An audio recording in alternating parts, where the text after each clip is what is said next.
Welcome everybody to 2024 in Mington Max 20, our first episode actually of the year. It's the Tavernside Talks, and we're actually going to be going over UA. I thought it was make your own tavern. Yeah, I thought it was UA8, but apparently Connor was looking and it was not. So, yeah, Bastions and cantrips. The cantrips is a little bit not relevant necessarily, but we're gonna look at Bastions. Apparently, they're pushing out some among firing all their artists. They're pushing out, some cool content in terms of like making a home base in your D&D setting. Yeah. Give and take. Yeah, give and take. Turtles in the Furnace. Good to see you. Welcome in. It's good to put a turtle in the furnace. Yeah, always putting the turtles in the furnace. I'm sure Flesh Crevice will be showing up shortly. They're our dynamic duo. It's a natural byproduct. Putting a turtle in the furnace. Logan is here. He's just, he just got back from work, so he's just whipping. He's just Chef Boyardee right now. In the kitchen, and then he'll be here, but his camera will be off for a little bit. So, honestly, have y'all looked at any of this? I looked at it briefly. I intentionally did not, because you said you were very excited now. Yeah. Okay, cool. Yeah, it's actually pretty cool. I just skimmed it just to be like, what is the like just to get a little bit of understanding, but it seems pretty cool. So I think honestly, without any further ado, we could just jump right in. Basically, what's inside this article is 2 sections: Bastions, cantrips. We might look at it for, I guess, get to that point, but all right. So I'm a little under the weather, so Connor, if you want to just jump us into Bastions for us. Yeah, I'll read the main text here because I think that's going to be important. Yeah. A bastion is a location that belongs to a player character, a home, a stronghold, and a place of power that the character nurtures and develops over the course of a campaign. Bastion offers a character temporary refuge from the dangers of the world of adventuring, and it provides opportunities for a character to craft magic items, conduct research, harvest poisons, build ships, and carry out a broad range of other activities. It's up to the DM to decide whether bastions are available in a campaign. Bastions are best suited to campaigns that allow characters to return to their bastions during intervals when they're not actively adventuring. There's no need to choose between going on adventures and commanding a bastion. A character can do both at once. A bastion has special features that generate in-game benefits. These facilities can also undertake projects while the character is otherwise preoccupied. Bastions are intended to be havens for characters who own them, although random events might test a bastion from time to time. See Bastion Events section, which I'm sure we'll get to soon. The bastion can be destroyed in only 2 ways. See Fall of Bastions. Most importantly, a bastion is a creative playground for a player in a shared storytelling space for the campaign. DM should be as permissive as possible, etc. It explains how to run a game. But no, I will say my main comparative stance here is just like how starships are made on the Star Wars 5e hack, and just based off that brief description there, I like what they're trying to do with it, because the main thing I'm seeing is like it can be attacked, which is awesome. You always like that. Why build a wall if it's not going to be tested? And then also, things for storytelling things either can be tied to a character's backstory or earned in the story. But then making stuff, research, all that good stuff makes sense for a home of somebody who is an adventurer. Yeah. Or home or whatever. Exactly. And I like that they're introducing something like this, because I feel like it does. I like a lot of the I like when the Player's Handbook or whatever book you have kind of introduces a mechanic that gives you a baseline that you can like build upon. I think to homebrew a Bastion kind of thing would obviously take a lot of work, so I'm glad that they're implementing it, so that way then you can take this base and make your own stuff, because you'll see a little bit later they have like you can furnish it with stuff. And so I think it'd be pretty cool to not only have a base that they're building this out, but then also they're also making it so you then you can then start to like generate ideas and do it, and have your own stuff incorporated. I also really like this too, because I think downtime is something that might not necessarily be as leaned into sometimes, or if there is downtime, it's not super like prolonged in terms of like, hey, we're, like, you guys have a week, what do you guys want to do? Okay, let's keep going. So I really like that this kind of gives almost like like a hub for your players, and almost like a little bit of like a home in the world, so that you can kind of have more of those RP in between moments, and can kind of almost make it a little bit more realistic than just, hey, go, and there's keep going, and there's never any moment of respite.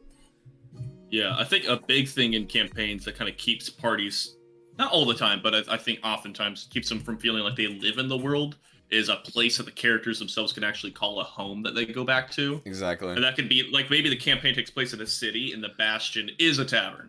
Or maybe it takes place on a continent and the Bastion is a keep they have somewhere. But it's something for the characters to return to. They see, familiar faces, or they just get shit to do there. Yeah, I think it's dope.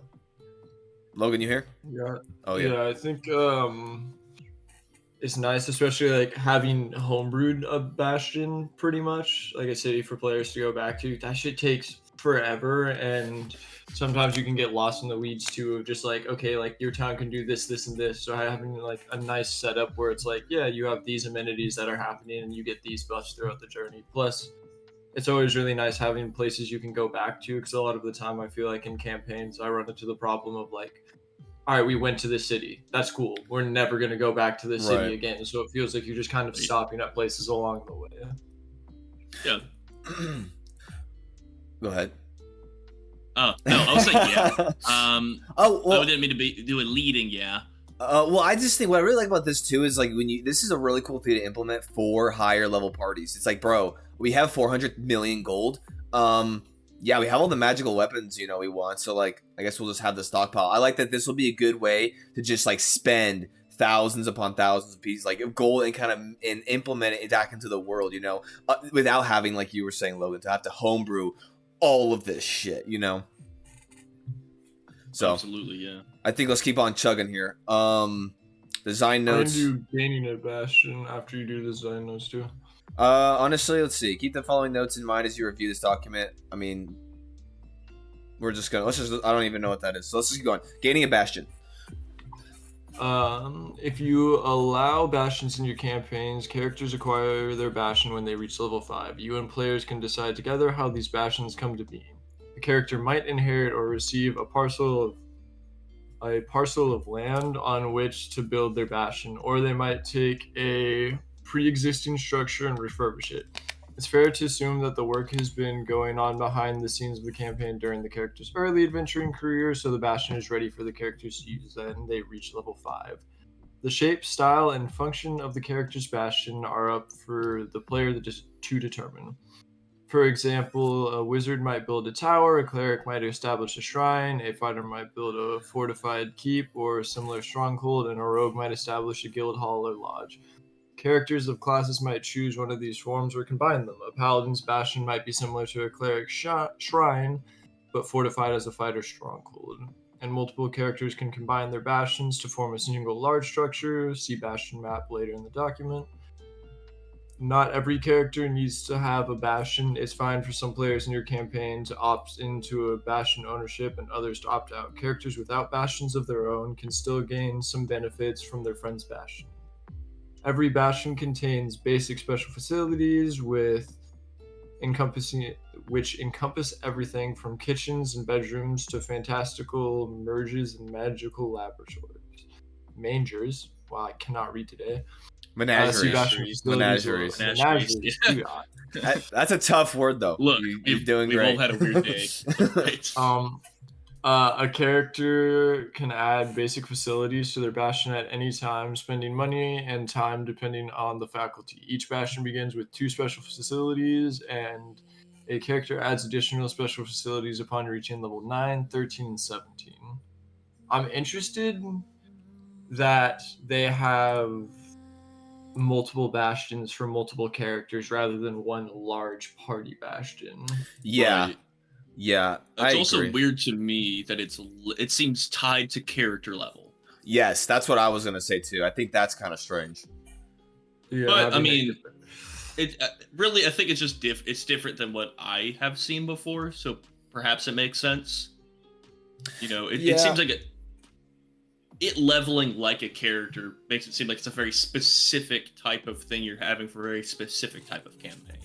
Yeah. Instead of something you can plug into another campaign, unless you're modifying these rules. Exactly. And I think level specific things for stuff like this are kind of strange anyway, because I feel like then it's almost like a milestone. It's just like, oh, you guys are now at level 5. You also just now have a house. It's like, I think that it should be more organic than that in terms of like you buy land or whatever it is. I think that this could be kind of cool though, in terms of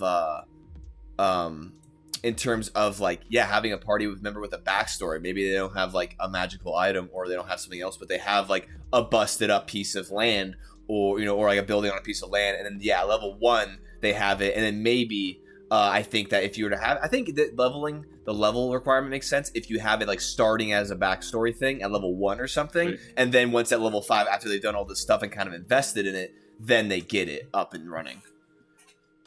I think the only real benefit I'm seeing really from leveling is kind of capping how much a player can do. They can't over, like, if they have a lot of money, they can't over level their Bastion, which I guess we'll find out what that means as we keep reading, you know, Right. what the benefits are. But also, the other side of it too is it keeps a player who does not want to invest a lot of money into it. Perhaps it lets them like keep their Bastion still somewhat on the level, I suppose, because that's now a thing for these things. Like, if they're not spending money, they're still hitting milestones as a character level up for their Bastion. Yeah. Is that good or bad? I don't know. This next part I did read a little bit ahead on, and it is fucking me up a little bit.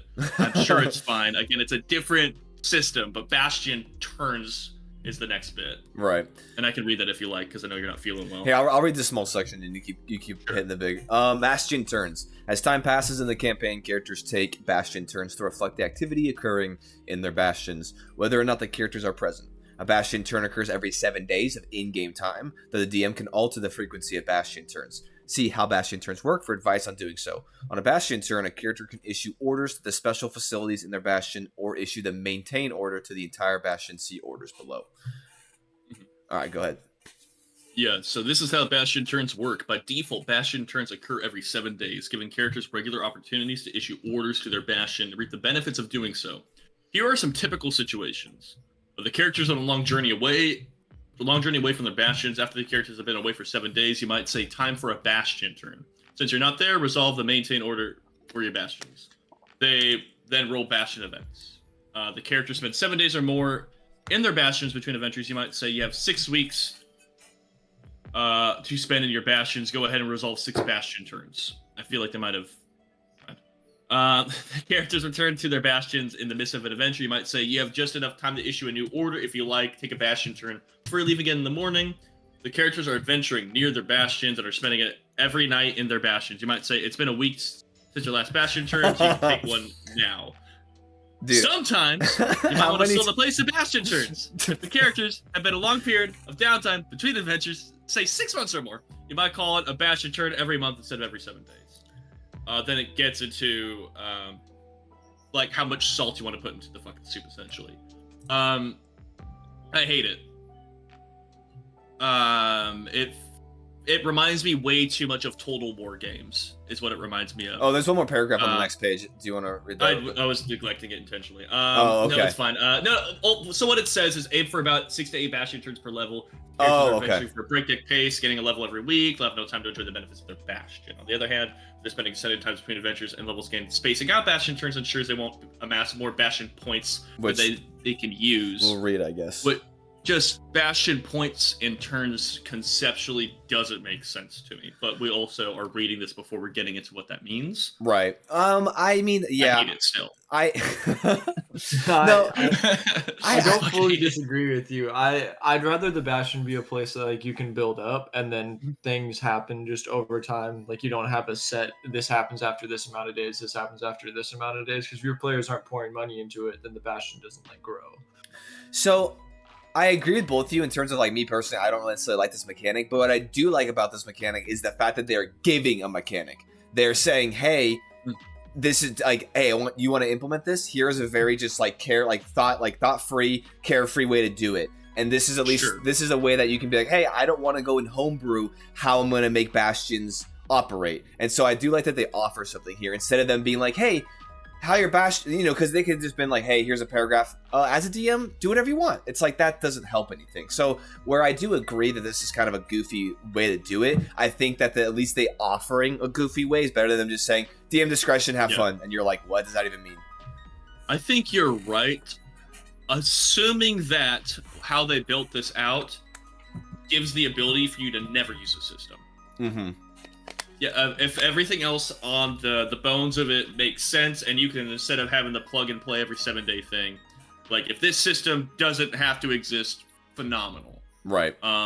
Because like for me, like it depends on the DM style. I like to get very hands-on. I like to, with like how different events and things are happening, not necessarily like Like, one thing that I do like that I've read is like, oh, you can use the maintain order since you're not there. Like, oh, what's the maintain order mean? We'll figure out what that means here in a minute. But the other stuff, every 7 days, something's happening, something's developing. There's all this stuff happening at your Bastion. You know, in my mind, that almost sounds like something your character should find out. And, you know, if you're gonna roll the DM rules, you know, and like you get back to town and you figure out all this stuff happened, you know? Right. Instead of like the wizard just sitting there in a cave somewhere and just like, well, goblins attacked. Yeah, exactly. You know, No. And I 100% agree with you, where it does feel video game-esque of like, hey man, here's a chrono, like here's every this amount of time you have to manage your resources, and it's like, no, it's like D&D, I feel like as at least how we run our games, is a little bit more of like an organic kind of, you know, role-playing game where it's like, yeah, you're not gonna like, unless you have communication with your Bastion, you're not gonna know what happens. You're not just like magically like, hold on guys, while you're long resting, you're like on your iPad, like turning on your security cameras at your Bastion, like figuring out what's going on. It's like, no, you're figuring this stuff out. One of the cantrips might be ring cam. Oh, so maybe we're neglecting. We didn't even think of that, man.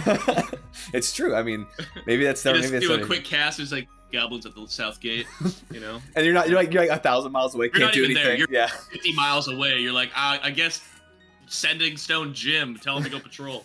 Yeah. Just watching some random dude in your Bastion just get fucking shit on the outside. You're like, that's damn, dude. Or you get a raven, it just like flies by, drops off a note, it's like goblins attacked, and it was from fucking 6 weeks ago. It pans down, the note hits like a dead dude's head inside your Bastion. I could find a way to make it as it's written fun, because we're taking the piss right now, but yeah, why not like have it be like the group standing there, they get like a...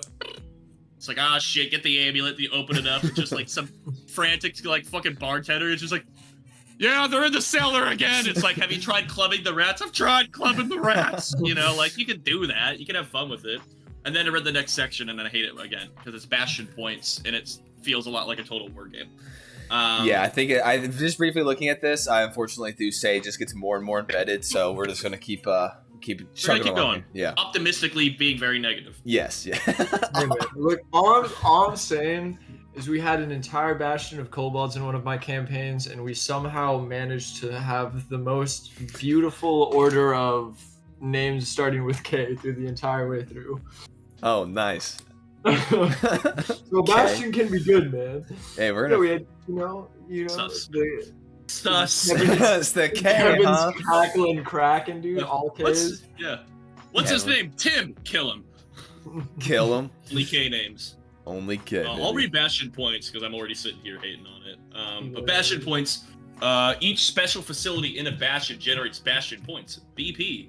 During a Bastion turn, depending on the facility, the Bastion order issued at the facility. Players are responsible for tracking how many Bastion points their character has, and the Bastion points can't be transferred between characters or their Bastions. A character can spend Bastion points to acquire magic items for their Bastion or to receive certain other special rewards. Bastion points are an abstraction reflecting the benefits of characters accumulate when their Bastions are operating. Exactly how amassing and spending Bastion points leads to a character acquiring a magic item is up to the player's imagination. Perhaps the Bastion's hirelings spread the word that the character is looking for a particular item. With sufficient time and goodwill built up with the community, the item finds its way to the Bastion as a gift. Perhaps Bastion hirelings work tirelessly to create the item for the item the character desires. I don't love it. Yeah, I don't like that. I don't really like that either. In terms of just like baseline, I'm more of a fan of like RP equates to like a thing, not hey, I'm choosing a thing, now let's make RP for it, if that makes sense. I don't like that. It's like, yo, I have these points and I'm just gonna go to my point shop, pull up the iPad, go to amazonpoints.org, and I'm gonna redeem my fucking 6 Bastion points to get myself a magical amulet, and then an eagle drops it on your lap, and it's like, what? Dude, same day delivery, man. Just same dude. I've been a good player, man. Give me all the Bastion points so I can get a magical item. I can read other uses for Bastion points when we get. That's what I just read. All right. Let's see. All right. We'll stop taking a piss for a second. I'll read this next section. Okay. On gaining a level, hold on. What about accumulating Bastion points? We're not gonna do it. Are we skipping? We did not read it. We're gonna skip the red. We did not read. Oh, okay. My bad. If you want, I can read that. You can read that next. I'll read this one. Okay. I was getting ahead of myself. Yeah. Y'all like to read ahead, man. It makes it kind of difficult sometimes. Y'all fucking. We're all. Hey, when you guys were 8 years old, you probably screen peeked, didn't you, on Halo 3 or some shit? And y'all fucking I didn't screen peek, all right. Okay, don't lie. Screen watch. Let me There tell was you, no peeking. It was straight up just like, yeah, he's in sword base. Frag him. as much as I Nuke would him. have loved to, man, my eyes don't work that good. They barely focus on my own screen. He said, "I'm legally blind." Okay, accumulating Bastion points. I will say before I continue on though, I will say I do just like that they're giving a mechanic, like they're giving a fully fleshed out, thought through process, and so that's already something. I do like that they're at least giving you something to base it off of, then homebrew away. It is kind of goofy though. When characters issue orders to special facilities in their bastions, those facilities generate Bastion points. Basic facilities don't generate Bastion points. Each special facility descriptions indicate the number of Bastion points. Also, the amount of times they use the word Bastion is going to have me fucking psychotic by the end of this. The facility generates when it have to replay Overwatch. when it completes an order. If a character issues the maintain order to the Bastion, each special facility instead generates 1d4 Bastion points. Special facilities then have been shut down or lost their hirelings because of an event don't generate points while they're out of commission. Characters can use money to influence the rate at which facilities generate points. Spending 25 gold pieces when issuing a Bastion order to a facility allows the player to roll a die for that facility's point generation twice and use the higher result. Characters can't use this option when issuing the maintain order to the Bastion. Okay.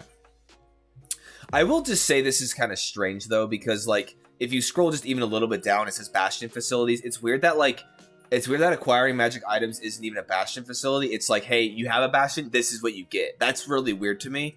Like there's like it's not even like a, hey, this is a facility, you got like some smugglers or something or some people doing shopping for you. It's just like, hey, and it feels just like they're just trying too hard to be like, yo, magical items if you have a Bastion. Bastions are cool, guys. You get that? It's like, okay, anyway. Yeah, I feel like the Bastions being very generalized right now, and I think you're right. I think a good bit of it is like, oh, if you use this mechanic, here's a way that without a DM-dependent methodology, you can get magic items. Like at these levels, and if we look down below on the acquiring magic items thing, it has the spending Bastion points level prerequisite to get what type of magic item at what cost of BP, as we are now playing a Warhammer game.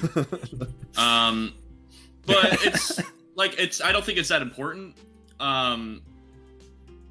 Yeah, you could like the DM could find a creative way for any type of Bastion you're making to find some way for that magic item to come to you, whether made or smuggled over or whatever. But I think I'm frustrated by this system, partially because all this stuff is being said, and I don't know I know nothing about a Bastion yet. Right. But I think that's one of those things where it's like, what's going on? We'll get there. I think it'll make a little more sense, and it might seem a little less convoluted here in a bit. I don't know. I read the Rager playtest already, so I want to trust. Trust. Do you want to read all of this acquiring magic and then other use of Bastion points? I can run through it. Yeah, I can get this acquiring magical. Let my boy read, bro. That was my bad. I was overzealous, man. Let my boy read. Look, bro. Each time a character gains a level, they can spend their Bastion points to acquire a single magical item. Any magical items acquired in this fashion must be approved by the DM. The Bastion points cost of each magical item is based on the item's rarity as shown in the spending Bastion points table. If the rarity level has a prerequisite, the character must be that level or higher to get the item. A character must be in the Bastion to claim the magical item acquired. You man, same day delivery. Yeah, what Amazon drones? What do you mean we have to be there? A character must be in the Bastion to claim the magical item acquired with the Bastion points. If the character is away from the Bastion, the magical item remains secure in the Bastion until the character arrives to claim it. Or until goblins steal it. Honestly, I think that shit would be so funny if you gave your players the option to get it delivered to them, but they have to roll a dice, and every time there's like a higher and higher chance that their dude gets murked on the way with their magical item. Yeah. Like, what I also like, there's like the magic item remains secure in your Bastion. I'm like, the DM, I don't know if it's secure. Well, I think here's a strong word. I think it'd be so funny too if you just like in a campaign you had like one of those overzealous workers who like no matter what you're like, bro, listen, keep the magical item at home. But like, no matter what, they will find the party, so they always show up. And whether they have the item or not, fire, you see just Jim, yeah, and he's sweating like a motherfucker. And he's like, "Yo, please, man, here's your bag of holding." It's like I accidentally ordered that. I did the wrong input on the fucking magic tablet we have.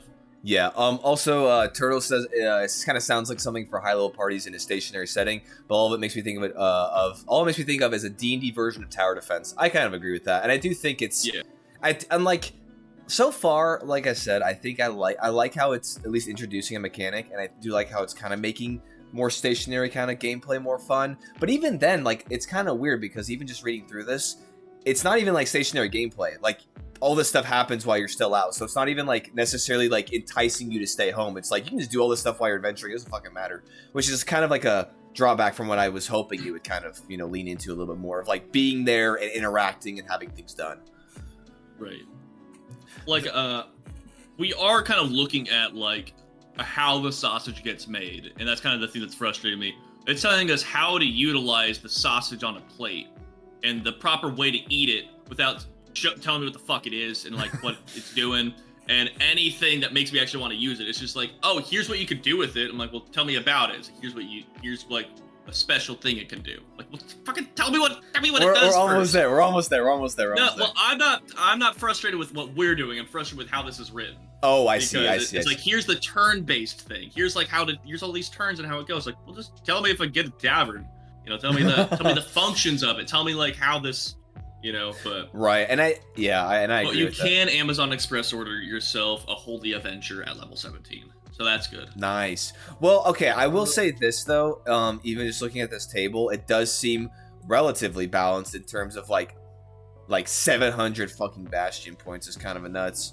I have no idea how much that is. Well, so it depends on the rate. It says you get 1d4 Bastion points per facility. So we'll, I guess, look at that. That doesn't mean much to us right now, but a D4, 700. How many D4? So yeah, I guess that's a point. Other uses for Bastion points is a thing we'll get into, I suppose. But really quickly before that, I dislike that they have every 30,000 XP that you get. Cause fuck that, man. I'm not going. XP is dead. Never in my XP life have I used XP, and if I really wanted to use XP, man, I would just murk a bunch of goblins on repeat. I'd have a goblin farm. To be fair though, it does. One of my it does facilities mention... would be just aligning crabs in one room for me to go and just smite a chandelier above it for the fall, and then just reset, and I'll be back tomorrow. And you're just mob farming. Yeah, that'd be one of my facilities. If you're running XP, dude, you're farming. Yeah. You're not even. To be fair, this does say 20th level, so like in a way it does make sense because like if you're 20th level, you're no longer milestoning necessarily. But like, I mean, I think XP can be done if you're giving XP for everything outside of combat. That's how I always ran it. Was where like I'm like, hey man, quest, here's $2,000 or whatever. However, even with that, it's still like it's so much easier to milestone it because like then you're like, oh. The party, like, you know, that was a milestone of the story. Here's a level. Whereas, like, if we're just waiting for XP, it just seems like it's just. Anyway, we're not gonna get into that. But I think XP is just too. It's just too. It doesn't make sense. Like, when it comes to like trying to like pace out your players getting XP, it's not very like the XP mechanic in D&D is kind of just weird. So I don't even bother. All right, Logan, this is the one you wanted to read. I think, right? Other uses of Bastion points.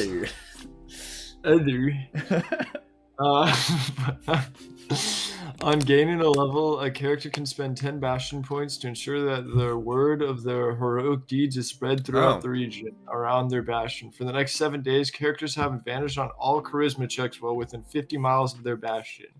When a character dies, the character can spend 100 Bastion points. Fuck you. Return to life in their Bastion at the next dawn. After spending the BP this way, a character can't do so again until gaining this one. Fuck you. Hold on. That doesn't even make sense. I love the system now. Want to know why? Because you're a monk. Big bad evil guy has a Bastion. You fucking murk him. Just comes back at the next dawn. He kills some crabs, levels up. He can do it again now. No, I hate everything in that. That doesn't even make sense. Like that, it's not even. It doesn't even like say flavor like it just says you can reanimate Like it tells me they have no idea what to do with Bastion points, because here's a massive list of how to get them, what to do with them for magic items. Here's the rate for magic items, and here's 2 examples of sorcerers are going to be broken within 50 miles of the Bastion, and I guess you're not dead anymore. After that, I don't know. That's a good point. You want actually, another bag of holding? Go ahead and just burn 20. I don't give a shit. No, that's actually a good point though, because literally, like, now we're getting into Bastion Facilities, which Bastion Facilities are what generates your points. So like literally, I think that was the exhaustive list of what you could do with your Bastion points. You can literally, yeah, use, like you said, get a Holy Avenger. Basically, everyone loves you, or just come back to fucking life. Good, cool. Right, and I don't know, because I think the other uses of Bastion points really should be a cool and fun list of things you can do. Right. Like maybe you could like generate money by like fucking doing horse races and shit. Maybe you could like try to get hirelings by doing competitions. Like it feels like Bastions, based off orders and such, is flavored almost like you're like a count or a duke of a small little like facility of some kind. Like you're running the show inside that building. Right. What it seems like. So why not have that kind of like lordship? Or, you know, like if you're a paladin, like a religious, or like I said, paladin cleric aspect, or like the rogue, you know, like maybe you're like gonna do like one last job is something you can do with Bastion points, where you just like get like a bunch of, you know, NPCs on your side for something, whatever, you know. But to be fair, as a DM, you can do all those things if you'd like. As a DM, I would never use the Bastion system. What? Oh no! Come on, bro. As a DM, I would never. No, use the you come on, bro. You have to. You got. I'm interested in what they have for facilities, but I don't like the point system at this time. All right. I'm sure they could buff it up and they could make it pretty, but at this point, I don't like how it's implemented. Well, this is the thing too. Is this is also a very brand new mechanic, and so the reason why I do like that they're at least introducing this stuff is that it can always be expanded upon. You know. And so that's what I'm optimistic about in the future. But I honestly think like all of this beginning stuff, Bastion points, how the turns work, all that shit, for me, just off rip. Well, first of all, they literally casually drop your character can come back, as if there isn't already enough things in D&D that can bring your fucking character back to life and just negate the consequences of death. Now they're like, bro, just casually just reincarnate like a deity in your Bastion main hall. It's like, what? I do like the idea. Again, I almost always put things in tavern perspectives. If your Bastion's a tavern, some dude just rematerializes on the bar top, and it's like another round. No, let's fucking go. What I was thinking, back. What I was thinking was the stage of your tavern opens up and your lifeless body elevates from the ground and stops in the stage. I like the idea, like at a high level of play, a level 20 character's just like, what do you mean there's no alcohol here? Fuck this, just offs himself so he can reanimate at the bar. It's like, all right. I guess I got 30,000 XP before I can do that bit again, but... That's crazy. All right, Bastion Facilities. Let's get into the actual... This is what I'm looking forward to. I'm kind of curious. Yes, this is what I'm excited for. Yeah, so let's get into it. When a character... I gotta read the short paragraphs. Oh, my bad. I don't mean to take them from you. When a character gains a Bastion, it comes with 2 basic facilities and 2 special facilities. Both types of facilities are explained below. Right off the rip, like... You know, that's cool, but also I think that like it should be kind of unique. I don't think it should always be baseline like certain things. But the amount of space in a facility determines its maximum area in 5-foot squares as shown in the facility space table. Players can configure the square of a facility as they please on the Bastion's map. The squares can be stacked so that a facility's area is distributed over multiple levels or stories. Facility space cramped is 4 squares, roomy is 16, vast is 36. Continue. Okay, well, let's go through the Bastion map. A player is encouraged to create a floor plan of their character's Bastion, configuring the Bastion basic and special features as they see fit. In addition to those facilities described below, the Bastion can have the following features. Closet, doors and windows, corridors, ramp, staircase, defensive walls. And I'll read those all little... Yeah, because it seems like they're a little different. Closets, a basic or special facility, can have 1 or more closet-sized enclosures within. At no added cost, the closets must be inside the facility and can't increase the facility's area in squares. So if you have, the cramped 4-square area, you want to add a closet, you can't grow the area to add that closet. Right. Doors and windows, each facility comes with 1 or more doors and shuttered windows, placed wherever the player sees fit. See doors in Chapter 5 of the Dungeon Master's Guide. Man, that's a hey. Hey, They were holding out for that throwback. they doors in there 10 years ago, and they're like, "This is gonna come back. this is gonna be relevant. This one's gonna took a minute. Put that in the crock pot. It's gonna come back in a decade." For kinds of doors to choose from, including locked doors, secret doors, and portcullises. These features are free. Corridors, ramps, and staircases. A facility can contain one or more corridors, ramps, or staircases. Who knew? Leading to other facilities in the Bastion. These features are free. Defensive walls, which is going to be the more interesting one here. Player characters can add a defensive wall around their Bastion. A defensive wall is 20 feet high and may include a walkway along the top of it, with a means to access it, such as a ladder or a lift. Each 5-foot square defensive wall takes 10 days to build and costs 250 gold pieces. If your Bastion is completely enclosed by defensive walls and it comes under attack, see Bastion defense. Reduce by 2 the number of dice you roll to determine how many Bastion defenders are lost in the attack. I see. I saw that eye roll, dude. Literally, them even mentioning dice roll, bro. You already know that. So, and a little glimpse into it, and just seeing that it's a dice roll for your defenders lost. That's where it kind of starts to lose me, because D&D is supposed to be RP, story-driven stuff. This literally just seems like what they started out at the base of this and are building it up. Is literally just like a resource manager, and I don't necessarily like that. I don't think your people, the hirelings that you get, they shouldn't, like, the whole point of D&D is storytelling. You shouldn't be like, yo, name these 7 dudes, roll dice, they die. It's like, no, I think that, like, that shouldn't be how things are necessarily. I think, like, depending on circum. You don't want to play a game of Civ while playing D&D? That's what it feels like. Right. A lot of it feels like that. Right, because, like, as a player, it's like you work so hard to get all these, you work so hard to get everything built up and have your little community or your building, your tavern, your whatever it is, and just for the roll of the dice to be smoking your people. I mean, we'll get into that mechanic, obviously. Maybe it's not as black and white as we're reading it, but I do hope that it's a little bit less than just like, yeah, roll dice, all right, sucks to suck, you lose, or you win, because that's just so impersonal. I can understand streamlining the combat when the player isn't there and making it very simplified. Exactly. As a DM, normally you have your own methods of doing that. This might be more helpful. I do also want to say more, if I'm saying this because I need to realize this a bit too, is people sometimes play D&D very differently. That's so true. Like a lot of people use use the random dice rolls for random encounters while traveling. A lot of people use stuff like that for dungeons and other things. And I think like this type of stuff is an aid there. I also want to point out the Bastion map. The player is encouraged to create a floor plan. I don't know if you've met players. Hey, tell them they're not gonna fucking do it. Hey, tell them about the backstory. Tell them about Evan's backstory. How long has he been playing? I wish I could tell you. They've been playing for 4 years, and Evan hasn't made a backstory. Written it out yet. At this point, session 1 through 20 was his backstory. But no, Bastion. I think like the player creating the Bastion map, really, it feels like it hits a niche of a player who is either a DM who now is like, oh cool, let me make that because I like that, or a player who's interested in DMing who wants to like get like, you're not really creating a battle map, but like you kind of are. So you're gonna draw all that, plan it out, like you're doing interior decorating on a battle map. So which is cool, but I feel like for me, even as a DM, I would describe the space however they like, and they might say like, oh, I want the armory next to the library. I feel like that'll be like a cool thing. It's like, yeah, cool. But like, I don't think I'm getting graph paper.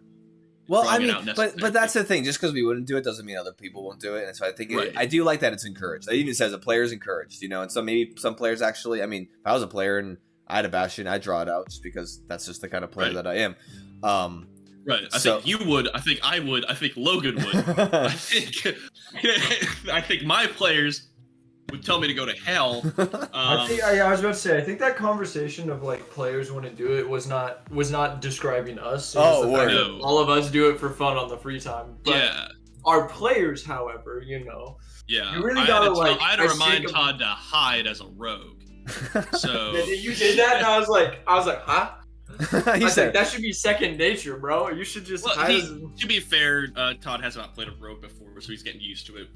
In my campaigns, I'm very guilty of far between combat sessions. But I love saying, hey, did you know that you have bardic inspiration you can give people? That's my favorite reminder.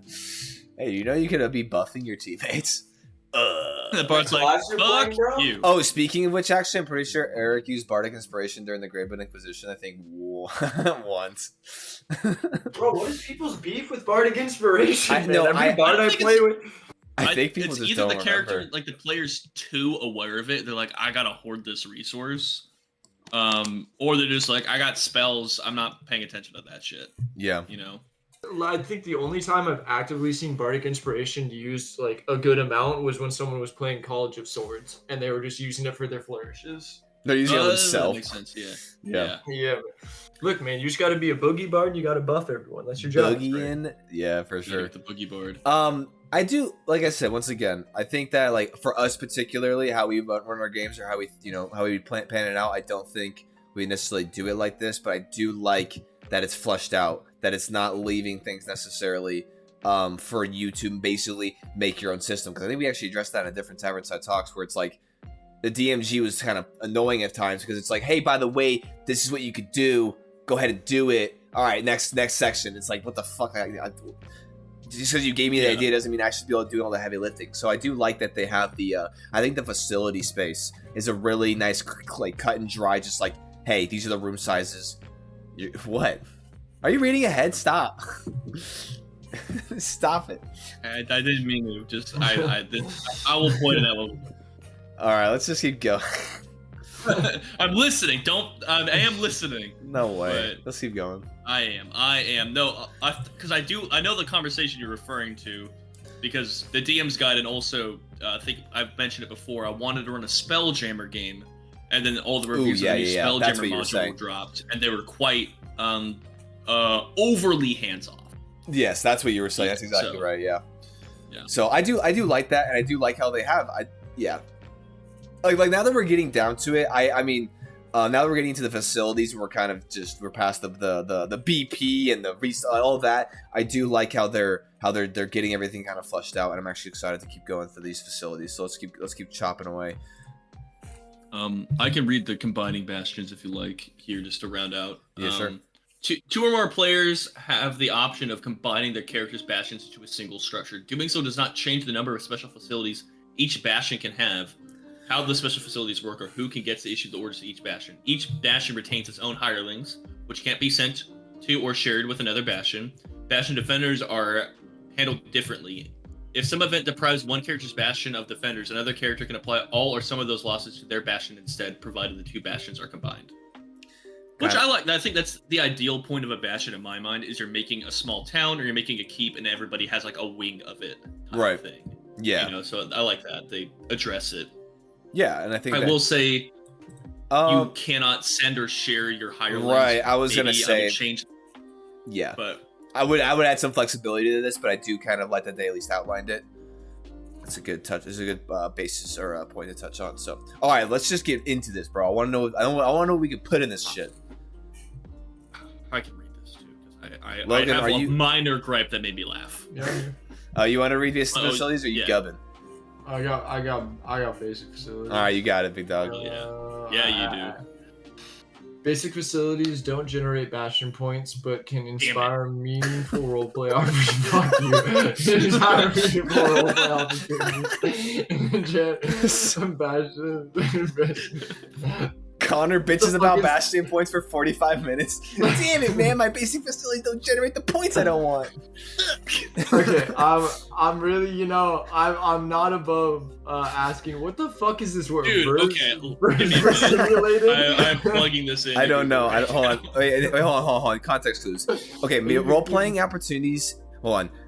Basic facilities don't generate but they can inspire meaningful role-play opportunities and enhance. Verisimilitude. Verisimilitude. I don't know. Verisimilitude, the appearance of being true or real. That still doesn't answer my question. Man, I'm just- Bastion's realistic aspect. I kinda don't know. Bastion with the kitchen is functionally the same as one without. But the former gives you and the party fun settings to start sessions. Have a character discuss or introduce new NPCs. I like how they can't find a different word to say than Bastion, but they can throw in verisimilitude. Like I don't know.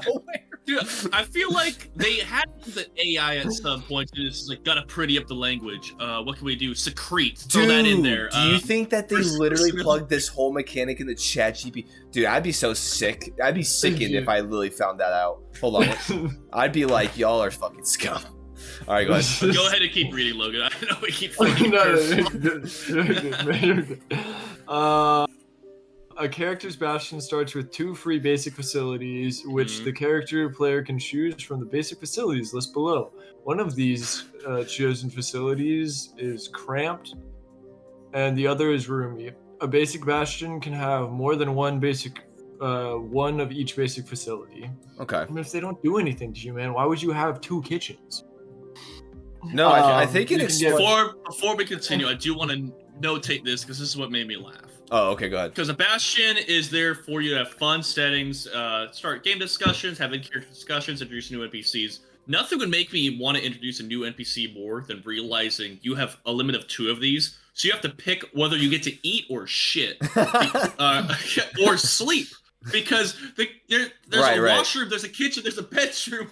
It's like, I don't fucking... These are like... Sorry, I picked parlor and bedroom. Fucking figure it out. No, Go outside. I do think that's a good point, though. Like, these are all, like, basic building, like, necessities, and they're like, you can have 2. Like, you can shit in the bathroom, or sleep in the bathroom. Just add the washroom to something, I guess, is what I'd probably do there. But all right. But sorry, I had to notate that because it did make me laugh. No, good point. Good point. Yeah. A basic facility comes with non-magical furnishings and a decoration appropriate for facilities. Yeah, fuck you, man. What if I want a Harry Potter house? True.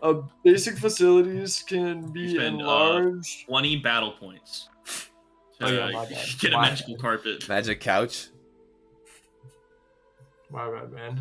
Oh, he's here! Yeah.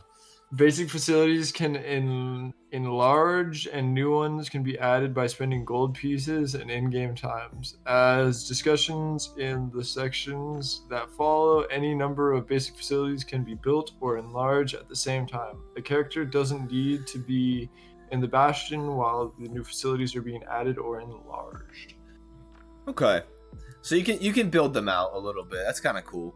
Yeah. I did glance down a little bit, and I am kind of disappointed that they didn't. So you read ahead after giving us so much shit about it? Yeah, I started cross-eyeing a little bit. Well, I only looked ahead because they gave the list of basic facilities, and then I was like, they don't give you battle pass points, but I was hoping that I like how your camera is immediately fucking blurry. Oh, okay. It's perfect because my eyes are the same, bro. My eyes are just like, I can't focus right. I'm literally, as I was like reading my screen, I kept my camera off for a little longer after I finished dinner because I'm like, go get your glasses or something, my boy. No, anyway, I glanced ahead and I was really hoping that they would at least maybe outline what each of these are, just kind of be like, oh, hey, here's what these could be, or what they contain, at least a little something. As far as kitchen, bath, and all that stuff. Yeah, maybe just because yes, they're not going to give you any battle pass points, but they're I think it'd be kind of cool if they gave you here you can store food or whatever. It'd be cool if they gave you a mechanic that it could do and outline that instead of not. But I mean, I understand a bedroom makes sense. You just a brief description though would be very nice. Yeah, that's exactly because. Again, they notate the mechanic. I don't think they do a good job of explaining what a Bastion really can be, or what the designers had in mind for it. So I think just outlining different features of it, giving a good explanation of washroom, it could look like this, or maybe it could look like this, depending on what right. Just gives you flush it out. I know, reading different little things that give description, on say description, when make. The description, yes. When you conscript never mind. The point is when you go through the player's handbook, sometimes that's what that little bit of description helps me make characters, because you get a little offshoot and it starts a thought, gets it rolling here. Inspiration. And instead of having anything like that, it says bedroom. Right, 100%, exactly. And that's where like I said, even a little description where it's bedroom. Contains however many beds, blah, blah, blah. And then, players could utilize this to take long rest or whatever. Just even 4 or 5 sentences, I think would have been very beneficial. Courtyard can help, can be utilized to host gatherings of your hirelings, have meetings. I think it'd be cool if they just, I mean, it described that a little bit. So Big is roomy. Roomy's pretty big. Okay, so the move is the whole party has to combine bastions, so that way you could shit, eat, and sleep. I guess. And then you have room for like a parlor and a wash and like a courtyard. I guess that's an interesting point, though. But it says you get 2 basic and 2, I think, special each player. So if you combine bastions, we have 4 players. That means you get what? 8. You get 8 and 8. So like, I guess that covers your basic facilities, but that also like gives you a shit ton of special facilities, and we don't know what those are yet. But I feel like that's kind of, kind of crazy. So we'll see. Well, it says that your battle pass points are only specific to your account. So even if you have everybody okay. in the squad. I got you. Okay, cool. Okay, squad up, use your battle pass. Yeah. Okay, gotcha. Yeah. All right, adding basic facilities. A character can add a basic facility to their bastion by spending money and in-game time. This is where I kind of like the cost of adding a basic facility and the in-game time required depending on the facility space as shown on the adding basic facilities table. This is where I like where like they give you stuff to spend your money. Like you have tens of thousands of gold pieces, you can utilize it. Adding basic facilities, that block and that table behind it is the most helpful thing I've seen on this entire fucking page. Hell yeah, like boy. That. Like, this is how much it costs. Cramped room fast. Time required. Like, fucking excellent. Right, yeah. Love that. That's super simple. It's ideally possibly not factored into the economy that's already established in D&D 5e. But, it's... Looking at it, it's not... But it's, it's super helpful. Because the difference between cramped and roomy area-wise is fucking massive. So I think it's funny that it's 125 days in game, and Connor, your space D&D has been 2 weeks, and so if they were to start this, they wouldn't even see it until their characters are level 47. We would never ever in our entire lives get a bash room with the amount of density that we go through in a single session, bro. We would just be like, yeah. That's pretty tight. Yeah, they're going through about a level a day at this point. Yeah, we'll see you in 4 to 7 months of sessions. Yeah. Campaign's gonna end in a fortnight. In game. Yeah. But enlarging basic facility. Okay, so that's adding one. So then enlarging it, there is no in-game benefits to be gained by enlarging a basic facility. I don't like that they say that because I feel like they should just say you can enlarge a facility, because I feel like that's not necessarily the case. Like, if my bedroom goes from 2 beds to 4 beds, now the homies can sleep together. That's a benefit. I don't see why they'd be like, there's no in-game benefit. I mean, the entire time they talk about basic rooms, they're like, you can get battle pass points from your special rooms. So fuck the basic rooms, man. There's no in-game benefit from having a basic facility. There's no reason to notate that. I have a toilet. That's cool.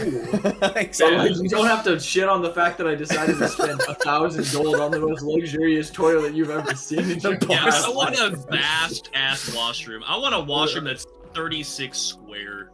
Thank you. That's I like I said, I think there's just little verbiage that just is like, why would you say that? I really do think that they definitely use some AI for this shit. Dude, I feel like they did. They gave up at page 2. They were typing it and then they said, fuck it, we'll just finish it with AI and slap it in the UA. But anyway, so I will redact that sentence. I think there's plenty of benefit, because in game, bro, guess what D&D is? In a massive game, guess what role playing is? In game benefits. Guess what sleeping on a bed instead of the ground is? In game benefit. Right. It doesn't need to be mechanical. However, vast isn't that big. I think they need another category for between gargantuan. Cramped and roomy.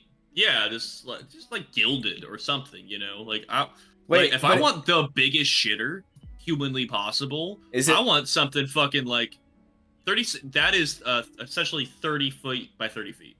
36 squares? 36 squares. If you do a 5-foot square, 36 squares is 6 by 6.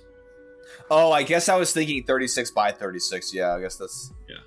That's a big ass room though. I think you're right though. 30? No. I think you're right though. I think they should have gargantuan, because a vast courtyard is tiny. That's like baby mode. So I agree. Hey, the good news is if you get ganked in your own bastion, you're good, man. You can move across the entire thing so fast. Yeah, that's true. But a character might want to enlarge a facility for cosmetic reasons or to increase the overall size of their bastion. A character can spend money and in-game time to increase the space of a basic facility in their bastion by 1 category, as shown on the enlarging basic facilities table. I like this though. I like that they have a little table for like, here you go. Don't think about it. Just do this. It is the the other 1-to-1. It's nice that, you know, they have tables and stuff like this, but I definitely think this feels like they're like, this is a video game. This is not like D&D adding to the role play. They're just like, here's everything. This is a video game. Good luck, have fun. I agree. I feel like they I feel like there was a little bit of a missed kind of trajectory here. Dude, your camera's getting more blurry. Hey, man. I want to see the screen, bro. I want to see how I can use my Bastion points. Also, I'm gonna run to the bathroom. You're good. You're good. He's gonna drop a Bastion point real quick. He's gonna drop 5 Bastion points. Hey, you'll be able to still hear us though. Don't worry. Thank God. You take. Yeah, hold on. Well, thank God, because he gets to hear me talk about special facilities, which I feel like is their intended everything. Of here it is. I think we made it to where like we're starting to actually to impress us. We'll see. Oh, I don't know about that. Special facilities are locations in a bastion where activities performed there can yield in-game. Like pissing in the toilet right now, as Logan is holding his. Like spending your battle pass points to use the washroom. Yeah. A character's bastion initially has 2 special facilities of their character's choice for which they qualify. Each special facility can be chosen only once unless its description says otherwise. Unlike basic facilities, special facilities can't be bought. Oh. A character gains them through level advancement. No. Level 9, a character gains 10 additional choice. What? 1 additional, another. So yeah, at level 17, you will have 6. Go from 2 to 6. That's stupid. No. Yep. Again, you could change that as a DM however you like. Right, but like, give me tables so I don't have to do all this fucking math. The special facility acquisition table shows the total number of special facilities in a character's bastion, assuming that construction is ongoing in the time leading up to the character reaching the new level. So each facility immediately becomes part of the character's bastion when the character reaches a new level. What? Well, I understand what they mean. At level 5, you have the 2 special facilities when you are inherited the bastion. Then between level 5 and level 9, 2 more facilities are being constructed. Being built. Okay, I was just thinking they apparate, but I see what you're saying, where it's like they're working on it. I mean, if you're a wizard, they might fucking apparate. I don't know. Yeah, sure. I like the idea of the bastion being hostile, and then you don't know what's happening. It's like, there's an inverted kitchen. It's like, yeah, there is. Get used to it. Yeah, enjoy cooking on your upside-down furnace. Right. Good luck, fucker. Each time a bastion gains a level, that character can replace one of their bastion's special facilities with another special facility for which that character qualifies. Again, assuming that the construction has been ongoing prior to the change. Okay. Requirements: each special facility has a level. A character must be that level or higher to gain the facility. A special facility might also have a prerequisite the character must meet to gain the facility. For example, only a character who has the use of an arcane focus, a spellcasting focus, can have an arcane study special facility. Okay. I'm going to blitz through this real quick. Space. A special facility occupies a certain amount of space. See facility space table, just as with the basic facility. Player can configure the squares of a special facility as desired on the Bastion's map. Special facility can't be enlarged unless its description says otherwise. Hirelings. A special facility comes with 1 or more hirelings who work in and maintain the facility. Okay, here we go. Hirelings also execute Bastion orders, as described in the following sections. The player can assign names and personalities to their hirelings. Using the same tools the DM uses to create non-player characters. I would abuse the shit out of that. Each character facility in a Bastion is assumed to generate enough income to pay the salary of the hireling. The hireling follows the orders they're given and are assumed to be loyal to the Bastion's order. Assumed to be loyal. Yeah, it's giving the players a ton of freedoms here in a DM space in the DM's world. I'm making Chuck E. Cheeses, bro, and my special facilities are gonna be arcade rooms. my Bastion's gonna be a casino. Oh, making money, yeah. My hireling's gonna be Mickey Mouse Incorporated. But my casino is gonna come under assault from lawyers. A cease and desist every 7 days. That's right. I have to fight increasingly more powerful lawyers in court. As you level. And I'm a barbarian. I'm just killing them. Yeah. Orders. I do like that they specify you have hirelings, your Bastion generates money, and those 2 things cancel out. Yeah, so you don't have to do extra math for that. Mm-hmm. Like that's, I appreciate them going like the hireling logically needs to be paid. Oh, I see. Your Bastion logically is making money, but a small amount, so those 2 things equal out. Yeah, I just think that like, I mean, let's just keep going. Let's just keep going. We're on orders. Whoever wants to just chew on this list. Yeah. Go ahead. Go ahead, Logan, in your fishbowl ass, half cut off head ass boy. Your camera, yeah, full ass, half head ass boy. Now, orders. Now I just see forehead. Bastion's I see turn- blurry forehead. On a Bastion's turn, a character in their Bastion can issue special orders called Bastion orders. No way. You know, just at what point do we have someone tally the amount of times we said Bastion for Should the have done it, video, man? We should have done Take it. a shot every time you say Bastion. We'll see you Bro. in the hospital at pain. No. I don't think so. Called choose Bastion life. orders to one or more of their Bastion special facilities. A character needn't issue orders to all the special facilities in their Bastion on a given Bastion turn. In that paragraph, it was there 6 times. The maintaining orders as Wolf. usual is issued the whole Bastion rather than to one or more special facilities. If a character isn't in their Bastion on a given Bastion turn, the Bastion acts as those issued the maintain order that turn. Each time a character issues a Bastion order,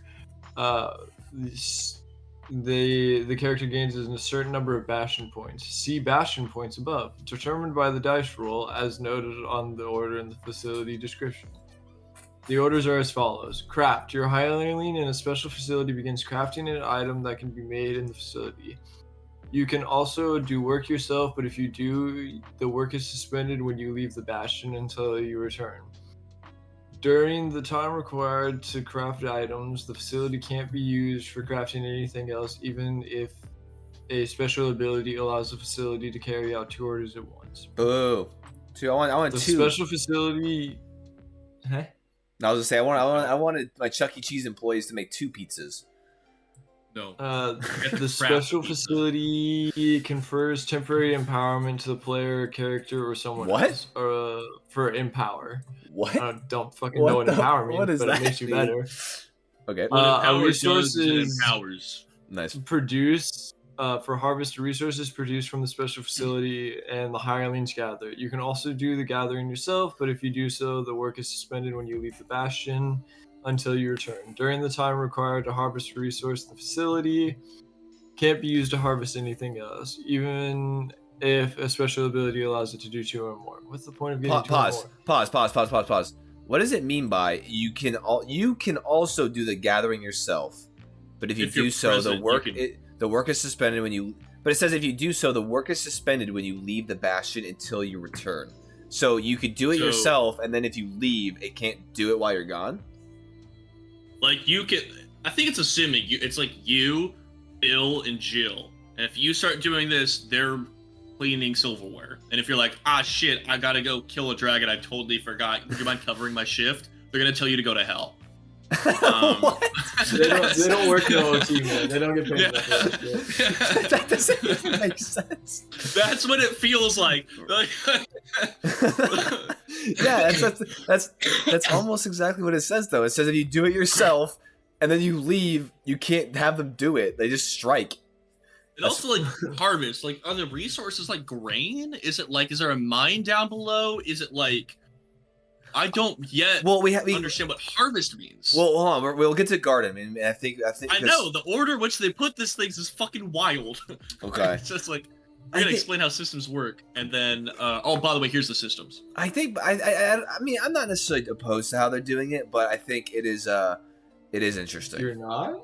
No, opposed to like to their layout of why are you high five, bro, high five.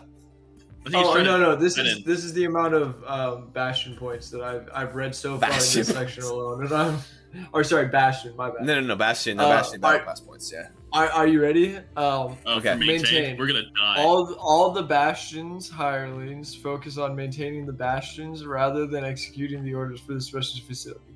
Issue the order to prohibit the others from being used until the Bastion on the current Bastion turn. Each time they maintain the orders issued, the character who issued gains 1d4 Bastion points for each special facility and their Bastion. In lieu In of lieu the of Bastion. Bastion points, they normally earn issuing the order for the special facility.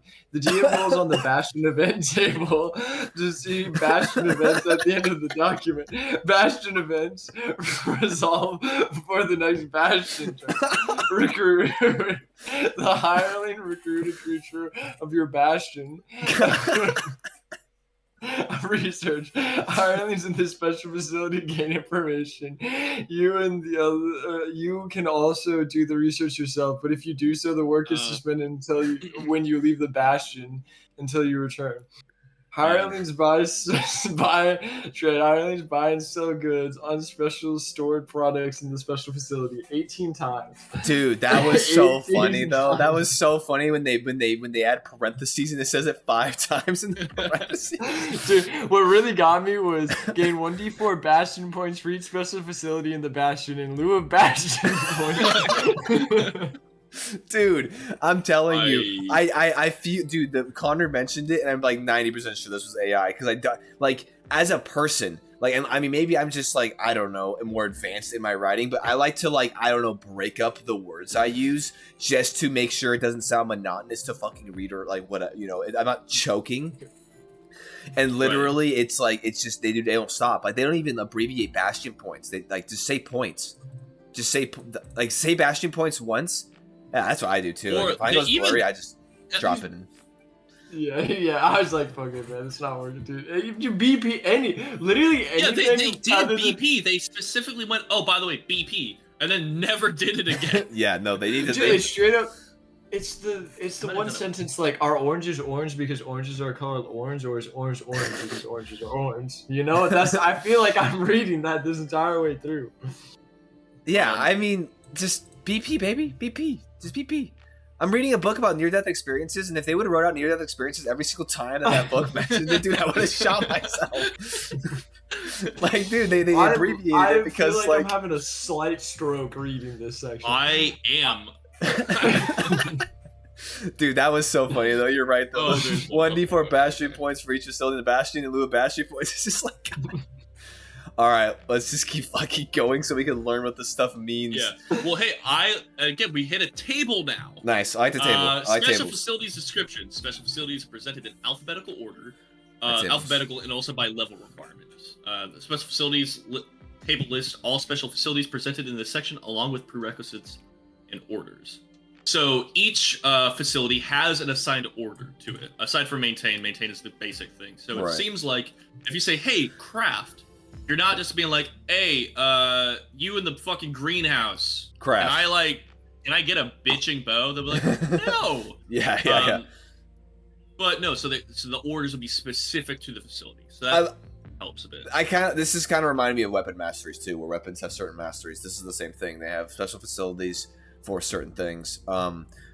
Oh, I was about to say, I think it's funny that they have only level 5 to 9, and then I scroll down, there's like 17 more things, so that's good. Yeah. That they... I want to point out, of all these, the one that immediately drew my eye was Trophy Room, has no requirement, but is technically the order of research, and I don't know what you're researching.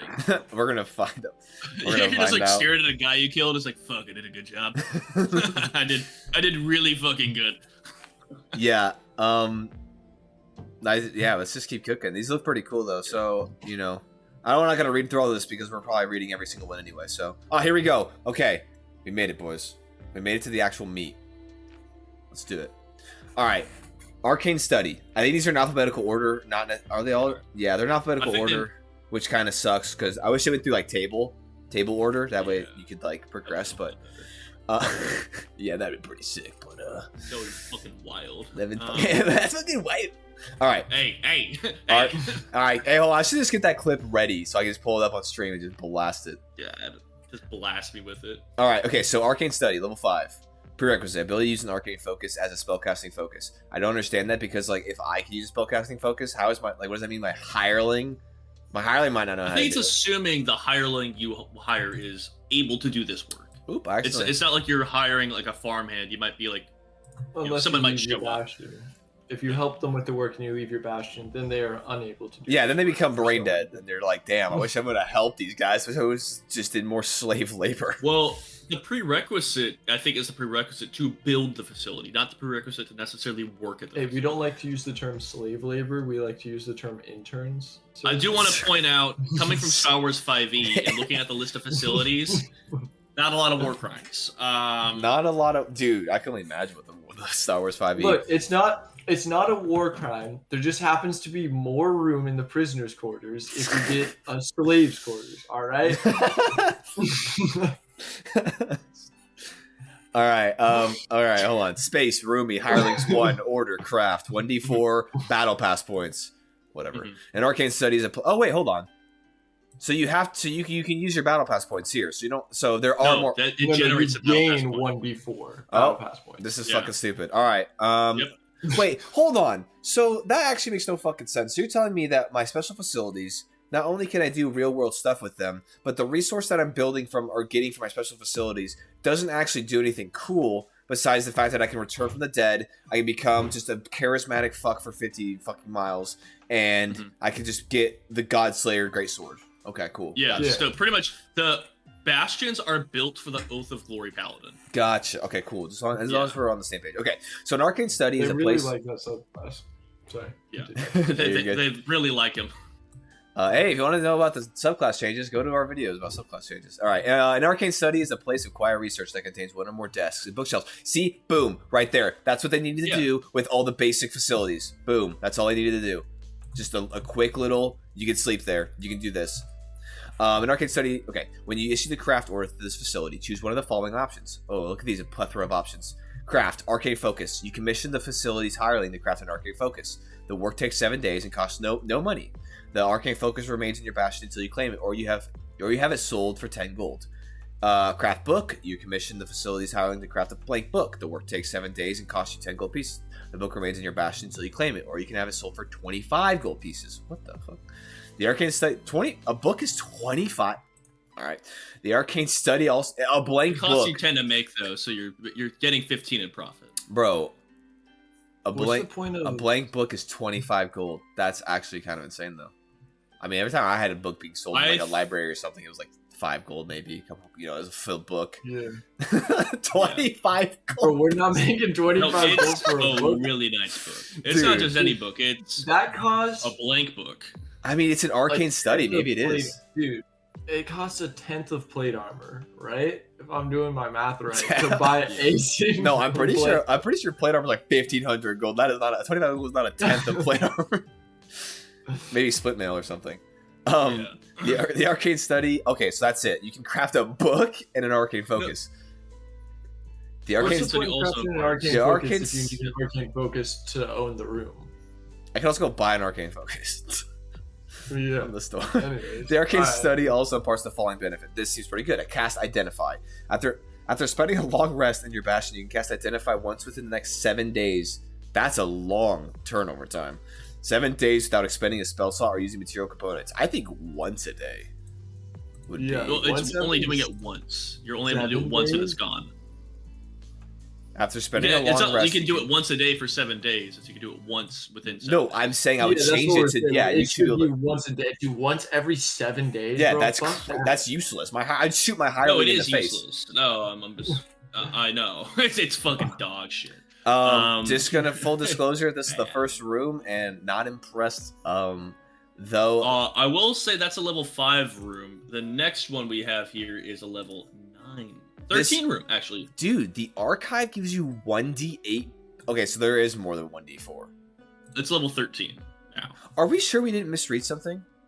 No. So No, wait, we read it correctly. we have definitely read everything no, to a because T, man. why is it? No. Keep in mind, a legendary magic item, which you can order. Well, at level 13, you can order a very rare magic item, which is 350 battle pass points. And if you Venmo your DM, you could actually get that half off. Oh shit! Is is this microtransactions in D&D? Oh, got fuck, him. dude, Blizzard's got us. Hold on. So Now hold on on. D&D Beyond. No, you're right. Each time a character issues a Bastion order, that character gains a number of yeah. So you literally, it's like you're just generating. This is like, okay, before we go any further, I really like this idea. I do. I really like that they're giving some attention to it. I think that this is. I love that they I love that this is rules defined, giving you something to do with all this stuff. I love that. But the way it's been thought out in a game standpoint, I don't like, because it literally, like, not only are you able to just get shit for fucking free, obviously crafting a book, you cost 10 gold, but if the intention is to sell that thing, then you're just getting basically an infinite money glitch. Does not matter, because you're getting a profit for basically nothing. Once a week, you're getting 15 gold. No, right, but what I'm saying, like, regardless of the amount, what I'm saying is basically, like, you can just generate stuff like this. Like, in my mind, these facilities would be, I think would be, I mean, we haven't read through any of them, really. It's just the one. But I just think that, like, in my mind, this battle pass points would have made so much more sense if your battle pass points you utilized to do the order. That would make sense. You're getting a resource, you're getting 1d4 points for every room you have, and then the room costs something, so that way you can then get something. But instead, you're issuing an order, you're getting something, then you're also getting another resource that you can basically return from the dead if you get 100 of it. And it's like, you're getting basically, what is it? And it doesn't 100 is such a low ball too, for like, because you're like 100 points you can come back to the dead. However, if you want a rare magical item, exactly 250. An uncommon magical item is 70. Right. Well, like, it is nice to have an uncommon magical item for like a longer period of time. Also, my camera fucking hates me today. Yeah. But It do. Maybe because, hold on, maybe because it's like so tilted up that instead of capturing your face, it's capturing your ceiling, and it's just focusing on the roof or something. I don't know. I feel like it's in the foreground. Yeah, it's like it might be like there might be a bit of dust on the lens, and it's just like, yeah. Oh, you're right, because when you just grabbed it, it's really clear when you just grabbed it. That helped a lot, actually. Lying. So dude, this whole thing has been kind of a piss take so far, man. It is like, it's a really cool idea with some interesting mechanics, with probably the least thought out. Yes, I would agree. Like, yeah, I've never seen someone take so many hits in the head before they wrote out a paper for a game. Oh, you should have seen me. You should have seen me in college. But I think we should. Well, it kind of goes. I say we each read two, so let's all read two, and then we'll swap through. Okay, so I'm gonna do archive here, level 13. Yeah, I also think we should finish out the rest of this. Yeah. For that, because my lord, I think there's another 15 pages. Actually, let's see real quick. If I keep going down pages, there's there's quite a okay, hold on, maybe we're just not there yet, because there's like some you can get a theater. Saying that a lot. I think we've been there. Wait, no, Bastion. Yeah, let's do. Jerry, you want to do the archive, so you finish the first two, and then Connor, you can grab the second two, and then I'll finish out with the gambling hall and the garden. Okay, yeah. I like that. Okay, so I do. GG. I will say, not a strong start. Arcane Study, I feel like it's very limited with things, but also keep in mind you can add whatever you want to the Arcane Study. I think though, just off this, I think the battle pass points could be cool, only in terms of making it a resource for you to do things within your Bastion. I think that'd be kind of cool. Or you just get rid of the Bastion point system altogether. Don't worry about that shit, and then it's fine. So, all right, an archive, level 13 Bastion Facility. Prerequisites none. Space roomy. Hirelings 1. Order research. An archive is a repository of valuable books, scrolls, and maps. It is usually attached to a library behind a locked or secret door. Your archive contains one copy of a rare and valuable reference book, chosen from the options in the reference books table. While you and this book are in your Bastion, you gain the book's benefits. Wow. As noted in the table, your DM might make other reference books available. When you issue the research order to this facility, you commission the facility's hireling to search the archive for helpful lore. The work takes 7 days. Whoever does the work gains knowledge as if they cast a legend lore spell. A hireling who gains this knowledge shares it with you the next time you speak with them. Okay. Oh shit. Reference books. Bigby's handy arcane codex. You have advantage on intelligence arcane checks you make when you take the study action to recall lore about spells, magic items, eldritch symbols, magical traditions, and planes of existence. Damn. Mm-hmm. The Chronicles. You have advantage on any intelligence history check you make when you take the study action. to recall lore about historical events, legendary people, ancient kingdoms, past disputes, wars, and lost civilizations. Investigations of the Inquisitive. You have advantage on any intelligence investigation checks you make when you take the study action to make deductions based on clues or evidence, or to recall lore about traps, ciphers, riddles, and gadgetry. Material musings on the nature of worldly things. You have advantage on any intelligence nature check you make when you take the study action to recall lore about terrain, plants, and animals, the weather, and natural cycles. The old faith and other religions. You have advantage on any intelligence religion check you make when you take the study action to recall lore about deities, rites, and prayers, religious hierarchies, holy symbols, and the practices of secret cults. Enlarging an archive. You can enlarge your archive to a vast facility by spending 2,000 gold pieces. If you do so, you gain two additional reference books chosen from the reference table. Okay, I like this one. I like this one a lot, actually. That's pretty cool. It's very much... Yeah. Go ahead. Sorry. Well, all I was gonna say is I like that it's very much the benefit you get from it is very much like with the books. It's like, oh, it's you there doing like research. Exactly. That's what that's really good. That's my favorite part, is that this is actually emphasizing the point of you being there, and it's making it like a cool RP or a benefit for you to be taking downtime and you're researching. I like that a lot. I do like too that it's a book title, and like you're choosing a book, but I kind of like that the book titles and like what the books do are kind of almost like a theme. So you could be like, hey, it's Big B's Handy Arcane Codex is the theme, and it gives you this benefit, but then like you can kind of flavor like, hey, your study or your archive is based on just arcane, like, you know, books and whatnot. So it's not like you just have a book in a very empty archive. It's like, hey, no, there's this book, here's what it does. You're choosing an option, but then you can role play and kind of have the flavor of, hey, this is what the premise of your study is.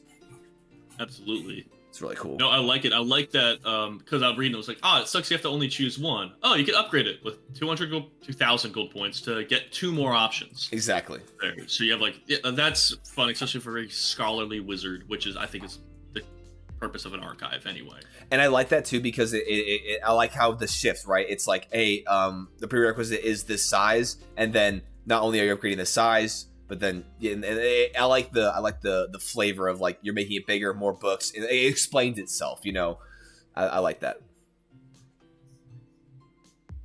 Cool. Ready for this shit? Mine gets crunchy. All right, crunch it. All right, Armory, level 5 Bastion Facility, prerequisite none, space roomy, hirelings 1, order, trade, 1d4 battle points. Well, Bastion points, just dude, to remind blood myself what it points. actually means. Bro, I'm blue still points. listening. I just have to go check my door real quick. All right. Gonna go piss outside, I got it. It's me, I'm here. An armory contains mannequins for displaying armor, hooks on the walls for holding shields, racks for storing weapons, and wooden chests for holding ammunition. It is often connected to it or situated near a barracks. When you issue a trade order to this facility, you commission the facility's hirelings to stock the armory with armors, shields, weapons, and ammunition. This equipment costs you 100 gold points, plus another 100 gold points for each Bastion you're calling it defender points. in your Bastion. It's gold pieces, but okay. Gold points, dude, at this point in the game. It's all points. It's all points. It's gold points. It's all points.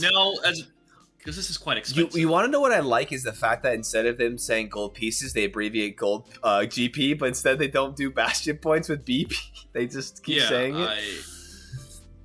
I feel like they ran, if not an AI, they ran a mic, like some kind of macro to just like, oh, course correct all this. There's a spelling error somewhere. Everything that was supposed to be Bastion added like this. They just went and just yeah. Okay, sorry. The equipment costs you 100 gold points plus another 100 gold points for each Bastion defender in your Bastion. Damn. If your Bastion has a smithy, the total cost is halved. Okay. While your armory is stocked, your Bastion defenders are harder to kill. When an event causes you to roll dice to determine if your Bastion loses one or more of its defenders, roll a d8 in place of each d6 you would normally roll. When the event is over, the equipment in your armory is expended regardless of how many Bastion defenders you have or how many you lost, leaving your armory depleted until you initiate the trade order to the facility and pay the cost to restock. That seems crazy expensive. Yeah, and I feel like until we truly get down there and read what the events are, I don't really understand if this, like, how much of a benefit that is. You know, like this. Also, I don't know what a Bastion defender is. Well, that's what I'm saying. I feel like hirelings and defenders are different. I feel like I feel like defenders are gonna be the little slaves you buy to defend your Bastion if it gets raided, and then the hirelings are the. Oh, sorry, interns. The interns that you get I feel like the defenders are interns that you don't give a shit about. You probably don't name them or have any connection with them. And then you have your hirelings, which, you know, is who you actually give a shit about, in theory. Well, I hope it's the other way around, only based off price, because it's 100 gold points, because I'm just running with it. It's 100 gold points to stock it, and then it's 100 gold extra for each Bastion defender. So if you have 12 dudes guarding the wall, that is 1,300 gold total, because the 100 to restock just basically. Right. But if it was a hireling, I don't know particularly, but the next one is Barracks, which actually it mentions is potentially tied in. Okay. Maybe this gives some, but it's also level 5, prerequisite none, space dreaming, hireling 0, order recruit. Oh, recruit. Okay. 1d4 BP. Bastion can have more. Bastion can have more than one barracks, so this is one of the few ones where you can. Each of which is furnished to serve as sleeping quarters for up to 12 Bastion defenders. Fuck. Each time you issue the recruit order to the facility, money. Up to 4 Bastion defenders are recruited to your Bastion and assigned quarters in this barracks. The recruitment costs you nothing, and it can't issue the recruit order to this facility if it's fully occupied. Keep track of the number of Bastion defenders housed in each of your barracks. If you lose Bastion defenders, deduct them from your roster. Assign names and personalities to your Bastion defenders as you see fit.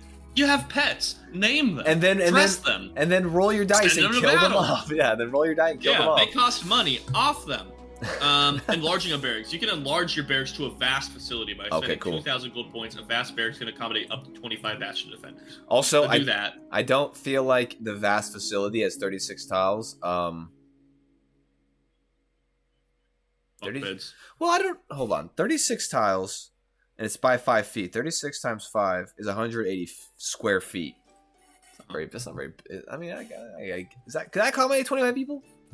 You in the chat know? No, in the chat know if 180 square feet could accommodate 25. Just think 30 feet this way, 30 feet this way. Like, it is a large enough space. Okay. It's just not. It's not cozy. It's quadruple bunks. It's quadruple bunks. Yeah. I think, I mean, we don't really know what the events are, so we don't know if this is like super good or not. I will say I do agree with you. It's incredibly expensive. But it says trade. Did it explain how? The trade is you spending the money to get the equipment, not you getting any money from the trade. I do I want to say the mechanical benefit you're getting, because this is a war game, we're playing Civilization. Right. Is you're spending with a full stock, just not even leveling up the barracks. You have 12 people in the barracks. You're spending 1,300 gold points to change a D6 to a D8. Which we don't even know if that's good or not yet. So yeah. And it also says no matter how many defenders you have, you empty your armory and have to trade again. Yes, this is one of those things where I think this is pretty all-inclusive, and I feel like that's kind of like, I understand why they just give you hard numbers, but I think I would adjust some of these things, because yeah, literally, I would just not hire anyone. It'd be cheaper for me to rebuild my Bastion than to stock it up full of fucks and then have them use all the resources to defend it. Like, in a style of game, I'll say this, in a style of game where you're not in a manner, but maybe it's more stylized, like are at like an outpost in the frontier, and you're going to be attacked often. Maybe, and even like the money that's coming in to supply these things could be like a tie into the game. Like maybe there's caravans that come through that are keeping you supplied by the Lord or something, and so you're keeping this armed up. That's a good point. But that is me. But that's also me plugging the holes that they shot through the hull of this ship. Like, it shouldn't be this much. To be fair, if they wanted it to be like that, they can notate that, you know. Well, to be fair though, too, I mean, like D&D is, you know, your own creativity sometimes. So it's not. This isn't required. Like, this is a good point. These are defensive measures. And so like, yeah, if you're just not like, if you're literally on a tavern in the middle of a town, the likelihood of your tavern getting burned to the fucking ground is pretty low. Very high. Oh well, I guess depending on the hate. If a party goes through. Yeah. Yeah, that's true. I guess that's true. Another party. That'd be a funny event. You have another adventuring party come and destroy your establishment just like you do for everybody else. Yeah. All right. I can see it happening. I will. Also, armory, you don't need an armory. You don't need a barracks. Necessarily, depending on the type of game you have. I will say, I just looking at a couple of these, I think the level requirements kind of, I think I would adjust those. Because, like, I mean, like, I think Bastions as a mechanic is very, like, long-term campaign over the course of level 1 to 20. You know what I'm saying? Whereas like some of this stuff isn't very conducive if you're just trying to maybe have like a short form game, or maybe you're running it from like, you know, those 5 to 8, or where you have a sort of like a start and end point. So I would adjust some of these things. I don't think like you getting advantage on some of these checks to just do research would warrant you needing to be 13th level. But I guess in the same token, they don't give you cost requirements. So that's why they lock it, because they don't tell you how much it costs to build an archive. You just get an archive at that level, which is where they kind of lose me. I think that like, I feel like D&D, they usually have a lot of like, hey, if not this, this. But this is just straight like, hey, you have to use the leveling system, which I think that they should have done leveling system and gold requirement if you wanted to do a different form of acquiring these rooms. Yeah, I think it would have been nice to be like, here's a leveling system that we have. Alternatively, here's another option. Exactly. Yeah, I think that's a good point. It rubs me the wrong way a bit, but it's ultimately not the end of the world. The facilities that we're reading here, I like the idea of them. Yes, I agree. You know, the problem is I've seen it done better. I could definitively say I like the Star Wars system better. Right. And but that's kind of what I think about. I almost feel like literally Wizards of the Coast went over to Star Wars 5e and was like, what are they doing right? All right, we're gonna take that, and then now we have this, which is a very fresh. They're attempting to make something happen. Mm-hmm. Which I mean, like I said, even though we're critiquing it pretty heavily, at the end of the day, I do like that they are introducing this, because then it gives us a baseline, you know, to run it off of, and to then adjust it as we see fit. All right. Demiplane. You ready, Logan, for level 17th Bastion? I think he was going to read whichever one you want to read. But... I'm going to read Demiplane and then Game and Hall. I totally skimmed over this. Demiplane. The ability to use an arcane focus or spellcasting focus requires 0 hirelings. Oh, nice. And order and power 1d10 battle points. This is the level 17, so this is the highest level of thing you can get. Right. A shadowy door appears on a flat, solid surface in one of the other facilities in your bastion. You choose the location. If you are in your bastion during the bastion turn, you can relocate this door to another facility in your bastion. The door is large enough to allow medium creatures to pass through it unhindered, and only you and your bastion hirelings can open it. The door leads to a demiplane that takes the form of a room made of otherworldly materials, as resilient as stone. The demiplane exists in an extra-dimensional space, therefore it isn't attached physically to other locations of your bastions. Neither the demiplane nor the door can be dispelled. When you issue the Empower order on this facility, magical runes appear in the demiplane's walls, floors, and ceiling that last 7 days. Until the runes disappear, you gain temporary hit points equal to 5 times your level after spending an entire long rest in the demiplane. The demiplane also imparts the fall 5 times 17. benefits. 5 times 17. I'm not even going to do the math. Wait. I got you, bro. I got you. It's a bit shy of 90. I think 85, baby. Fabrication. While in the demiplane, you can use magic action to magically create a non-magical object of your choice from nothing, causing it to appear in an occupied space in the demiplane. The object can be no bigger than 5 foot cubed in any dimension, and must be made of wood, stone, clay, porcelain, glass, paper, and non-precious crystals or non-precious metals. When you you must finish a long rest before taking this action again. Okay, so the fabrication spell without needing any of the material components. Which is pretty nice. Scry proof. The demiplane and its contents can't be scried upon using a crystal ball, divination spell, or similar magic. That's cool. Demiplane's cool. I mean, it's a level 17 thing though, so like. Yeah. Exactly, and that's kind of what I'm even, you know, we're getting into this. I don't think like this is level 17 worthy. You know, like it's good. But like, you know, I don't think it's like anything super insane. I guess you can create whatever you want, but like, if it's temp hit points, this is the first thing I think we've seen with Empower. So the temp hit points you're getting 85 temporary hit points that last for 7 days. As more likely than not a wizard, that's probably more than hit points you have. Right. But it is temporary hit points. Not to say that doesn't mean anything, but like you can obviously gain another set of temporary hit points, and once it's expended. That is extremely good though. I kind of, and this is kind of one of those things where like I really enjoy I like what they're going with this. I think it'd be really cool if you had multiple empower options. Like, hey, instead of hit points, maybe it's like you gain I think it'd be cool. You gain a +1 to one of your to your ability scores for 7 days. That'd be fucking sick. Or something like that, you know. Absolutely. Yeah, no, I think so too. I think there's other ways to do it. I think how they have it listed out with the 10 hit points is pretty nice. It isn't what I think when I think Demiplane.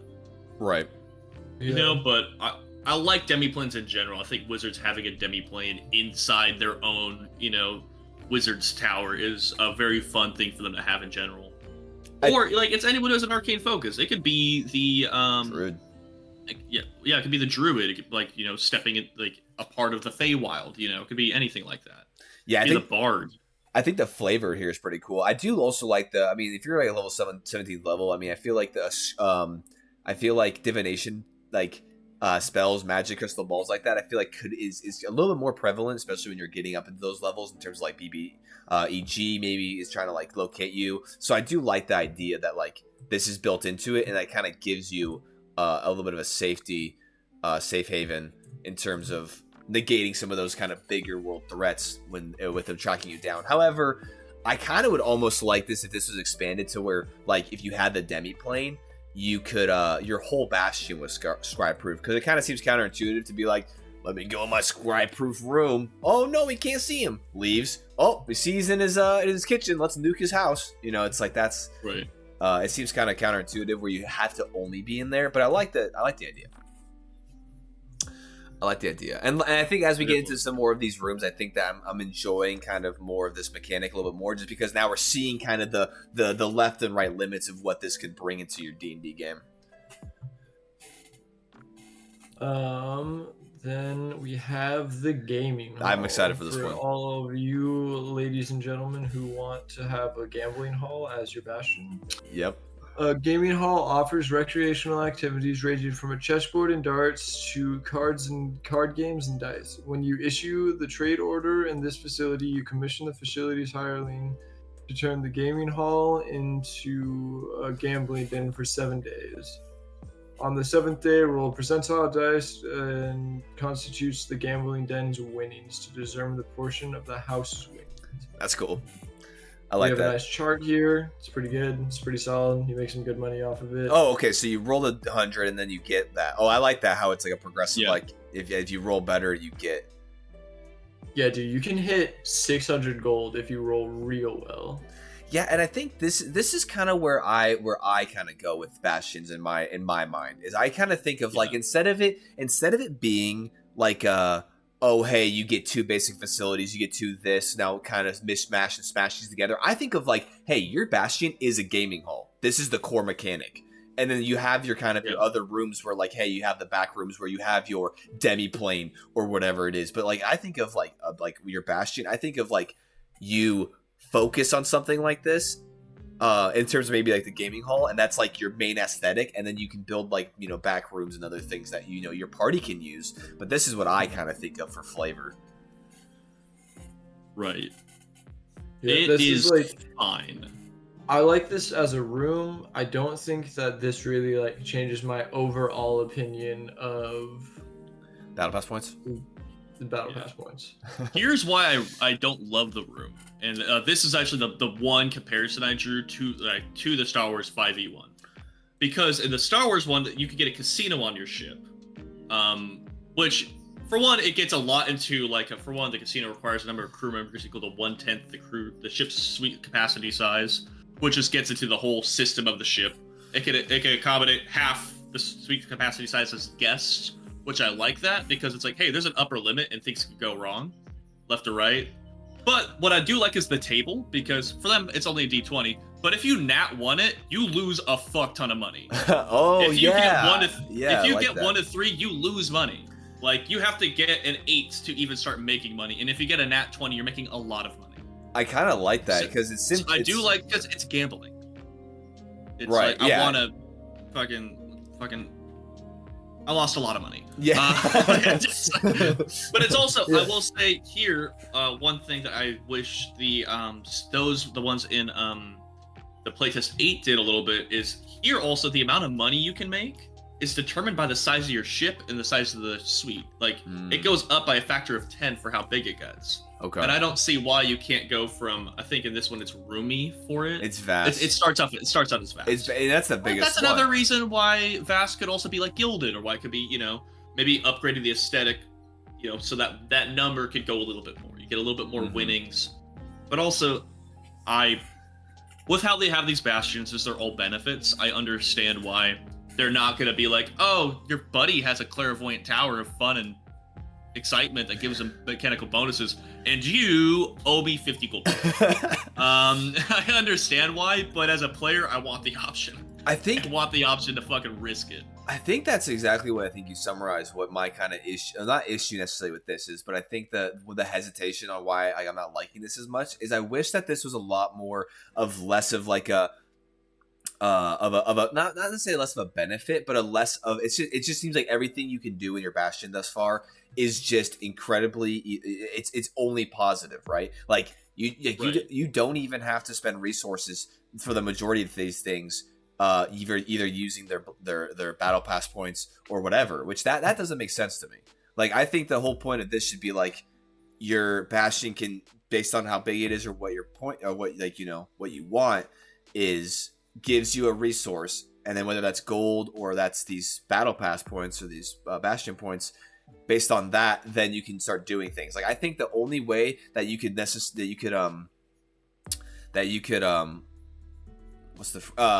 don't think I explained the right word, but the only way that this makes sense where the gambling den winnings is only positive is if you're using another resource to use it, right? I think if you had to use 1d6 BP, then that's a resource you're drawing from. You won't be able to do it all the time. Thus, that makes sense as to why it's a benefit. But the fact that you're doing this, earning money, but then also basically just stockpiling your points so that you can return from fucking death is just a drawback for me. It kind of retracts from the whole like living, breathing world. It just makes it seem like, yeah, you're just playing Civ. You're like, oh, let me manage my dudes. Oh, I'm getting all these resources. Oh, it's only a benefit. Oh, nothing bad can happen. Oh, my people die. I don't care. It's like, that's stupid. Yeah. I think the only thing that makes sense for me for battle pass points, and it's kind of making a little bit of sense now. They'd have to do a lot of work for it. But if each of these facilities had their standard, like, oh, trade, I'm gonna get resources, but then maybe depending on the thing, I'm gonna use 20 battle pass points on this specific thing to get a large benefit from this specific type of room. Right. Yeah, like, exactly. Like as you said for the gambling hall, or the Demiplane, maybe. Yeah, like if you want to use Empower, you're not spending anything. Like you're just getting the points here.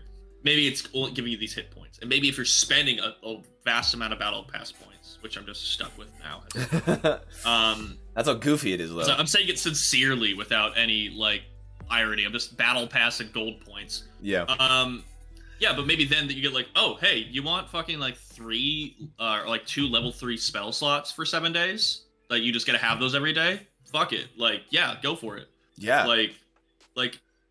Because right now the only point for those points is oops, I died, or I'm saving up for this really good item I saw in the Dungeon Master's Guide. Which it doesn't. That's really it. It doesn't even explain that either. It's literally I don't that's what it doesn't make sense to me. Is these devs, which I believe are just a Chat GPT at this point. These devs are hey, for no sense at all, doesn't even explain anything. You have a Bastion that equals magical items. And here's how you earn them. It's what that if there was an Arcane Armory or an Arcane Arcane workshop or something, then I could understand you then spend your BP to get an item, and that's where for me it's I like that they're doing this system, because I'm just gonna go in here, gut the shit out of it, rework how it works, and I think it could be really cool. Like you were saying, maybe for the gaming hall, instead of 1d6 battle pass, you can do 1d12 or whatever it is, and then you can earn more. And maybe the less you spend on it is so if you only use the d4 on it, then it'll then that's where you have a chance of losing money. But if you spend more, that's where you have a higher chance of gaining money. But just even saying it out loud, you have to have almost fixed increments, because if you did 1d12 and just rolled a 1, then you're still only using 1 BP, and if you did a 1d6 and you rolled a 6, it wouldn't equate the same. But I think if you had fixed costs. Personally, I will not touch the battle point system at this stage. I like that they try to make the Bastions like an interactive thing, but in my mind, everything they've written for Facilities is interesting enough. The benefits you can get from it that they're doing with the orders are fine. They're fine. I don't love them. I don't hate them. They do what they're doing. But like I like the idea of like these things could all cost money. And that could be it. And the benefit you can get from the Bastion could just be money, or depending on the campaign, it could just be respite from a bad adventure, and it could just be where your family's at, or whatever it is. Like, I think the crunchy mechanics in the very game function of this Bastion, it's kind of falling flat for me. Right. But that doesn't mean they should throw it away. I think reworking it could be nice, because I like the idea of having like. I guess my hope coming into it was like I want to find out how to make a bitching castle, and I want to find out how to defend it really well. Like that's what I like. I want to like. I like the idea of like you're partaking in a siege of your home, and you're upgrading your home, like that type of back and forth tower defense thing. D&D lends itself very well towards, really, because by its nature in combat you're not fucking moving, so you might as well be on a wall. Yeah. So, but like, yeah, I think if they buffed it up a little bit more, I think if battle bass points, fucking bass pro shot points. Yeah, if they change that to anything, and if to anything else really, that'd be nice. Yeah, I think the problem is it feels too much like it's like a video game. Yep. Without all of the added effects of like video games do a lot of things in the background for you, whereas this does not. Yeah, I could see this if they plug this into Baldur's Gate and there's a secondary function for your camp and you were having to do all this shit. You wouldn't know about it till you came back to camp, because all these rules would happen and you would be there for it. Right. You know? And also the game wouldn't fucking do it as well, because all this is based off random chance and random bullshit. To a degree. The events, we didn't get into the events, and that might make or break it for a lot of people. As I've said personally, I don't love random events. But I think there's I think there's times for them. I think there's also times for intentionality for sure.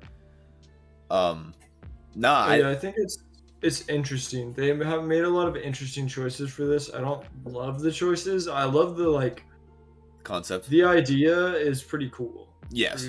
But like everything else is just kind of, I mean, it's all right, you know. Yeah, I think concept is cool. Execution is very lackluster. I think so far the variation of rooms is pretty good. I think that once we got into the rooms, I think we're kind of seeing a little bit more of like kind of where you can start to tailor some certain things.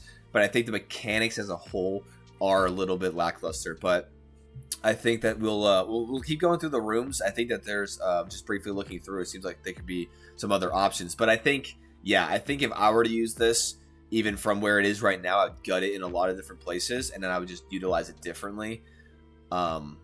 But going back to what you said a little bit earlier, Connor, is I feel like there is a little bit of that, like they're really trying to give like players almost DM agency, which is kind of strange. They're like, hey, players, make your outline. Hey, players, do this. Hey, players, make up these personalities for your. It's like, hey, it's like, I feel like Bastions should be enhancing RP during intermissions from like high stakes story driven arcs, and I think that it should be kind of like almost like a back and forth between the DMs and the players. I think that there should be a little more emphasis on like the DMs and players come together, talk about maybe what you're looking for a hireling. Because I don't think, because if he's a player, I'm like, hey, I want a talkative elf who knows how to fucking make medicine. It's like, okay, that's what you ask the DM, and the DM then with those things, you can find a hireling fitting those qualities. Instead of it just being like, hey, player, go ahead and make a character basically out of thin air, and then he's yours. Yeah. So I mean, it's also just like, I feel like this is almost like this is a way to almost like poison pill your campaign in such a way that you're doing it to foster new DMs. Like that's kind of like where you throw it in there. It's like, hey, learn how to make NPCs. Oh, go and draw a battle map. Yeah. Oh, it's like that's funny. That's you want to take over for the next 6 months, please? Fuck. That's so funny. So you're telling me the prompt? You're telling me the prompt wasn't, hey, make like a home for D&D camp parties. It was hey, how do we nurture DMs through a closeted means through a mechanic? Well, I think they realized that the actual choke point in D&D culture is there's not enough DMs. There's like, fuck it, don't tell them we're doing it. Well, let's fucking inseminate some. Let's make it happen. We're gonna y'all ever heard of that movie Inception, bro? This is what this is. Right. Yeah. We figured it out like 3 dreams in. That shit was so funny though. When I think the highlights were when you were like, bro, did AI write this? And it started to kind of make sense. And then the 14 times it said Bastion in 5 seconds was so funny. Dude, I think the fact that I purposely, what killed it for me was every time I said Bastion, I was like Bastion. Bastion. Bastion. But I think this system's a work in progress. Yep. I do too. I think as a total, the system is fucking ass. It is. No, it. Yo, I'm not even gonna color it's around corners or anything. It is ass. As it stands, it is literally the fact. When I read Revive, bro, I lost. That's so true. That's so true. That it's really good for monks because they might die eventually. Dude, I was about to make the joke, man. You beat me to it. Yeah, not only can monks just do it inherently, but if they have a bastion, they can just do it endlessly. Dude, imagine running out of discipline points, as it were, and then immediately just having enough battle pass points to revive instead. Yeah, battle pass. That's a monk ass thing to do too. You're in the middle of combat. The monk's trying to solo an armory. He dies. He's like, I'm gonna revive 70 miles away at home. Do you guys want me to get like the kettle started? Oh, you're gonna die to the rest of the army? Oh, okay. Well, you want to know? Hey, y'all find it kind of weird that the amount of bastion points or battle pass points is 100, and most battle passes go to 100. Kind of weird. Kind of weird. Wizards of the Coast is gonna sell each part of this book in like singular pieces. They're like, pay us $1 per page you want of this book. Microtransaction. I do want to say, legendary item for 700 battle points, bastion points, fucking whatever. 700 of them is in like only at level 17 can you get a facility that's a D10, and to my knowledge, there's no modifiers. Right. Maybe random events or something. So best case scenario, like you're going through well over. You're going through at least 70 weeks, but more so than that as you're building up. But yeah, you're gonna go through in game at least maybe 2 years plus before you're hitting a legendary magic item. Well, right. That's where I was like the table kind of balanced, and you read literally five words down, and it's like come back to life for 100. So I'm like, I don't understand where their mind's at. I don't get it. Like, in my opinion, coming back to life from literal death is gonna be worth probably triple that legendary magical item, because unless you have a magical item that brings you back from the literal death, it's not even like constrained. It's not even like, hey, when a character dies in like maybe 6 seconds or whatever, or like perform a ritual and they can respawn in your bastion, or hey, if you have a bastion room you can do it. No, it says when a character dies, the character can just spend 100 bastion points to turn life in the bastion. I do feel like it is in the moment. If you have 99 bastion points and a bastion turn was the next day and it's 11:59, they don't have the bastion points. I won't let them do it. Like that's where tough, I'm at. Man. Let's be real. I'm not letting him do it because that's a stupid ass mechanic. That's why it doesn't matter what battle pass levels they have. I think the bastion points need other things, because you could either spend 10 to be the sleaziest bard within 50 miles of your home. Right.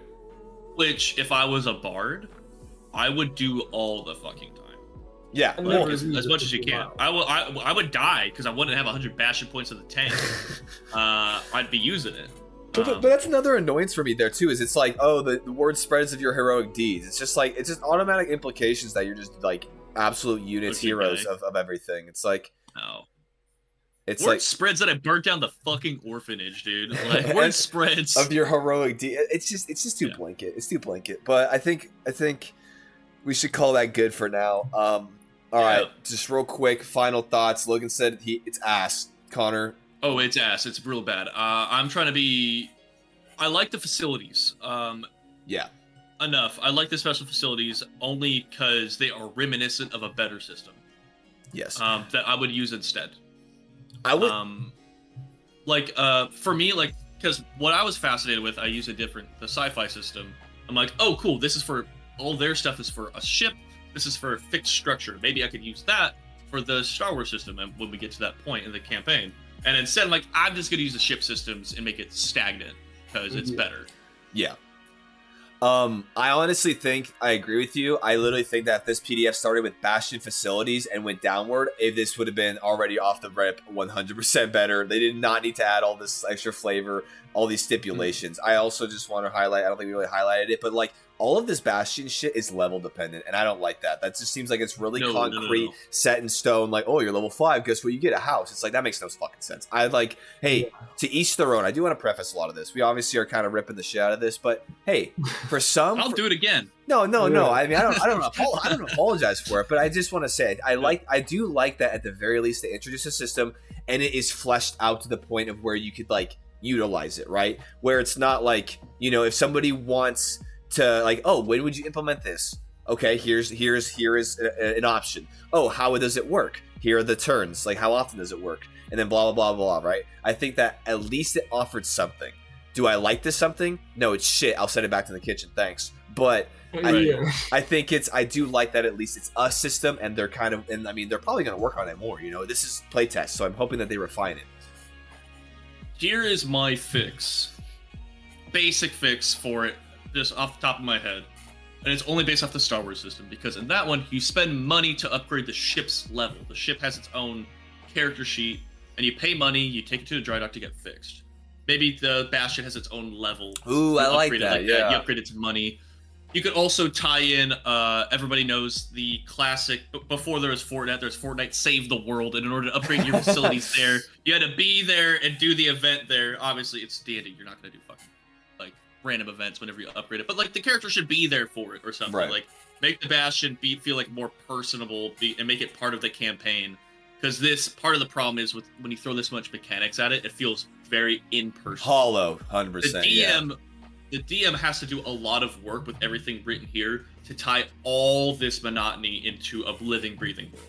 Yes, I agree. No, I think that's actually really good. I think that if you were just to have literally Bastions be, and they inherently have a level, I think that would honestly fix a lot of it. And then, yeah, I think the biggest thing is you get rid of all this, like, I feel like the big thing, the detriment to this is, hey, it's level dependent and everything seems free. There's obviously costs.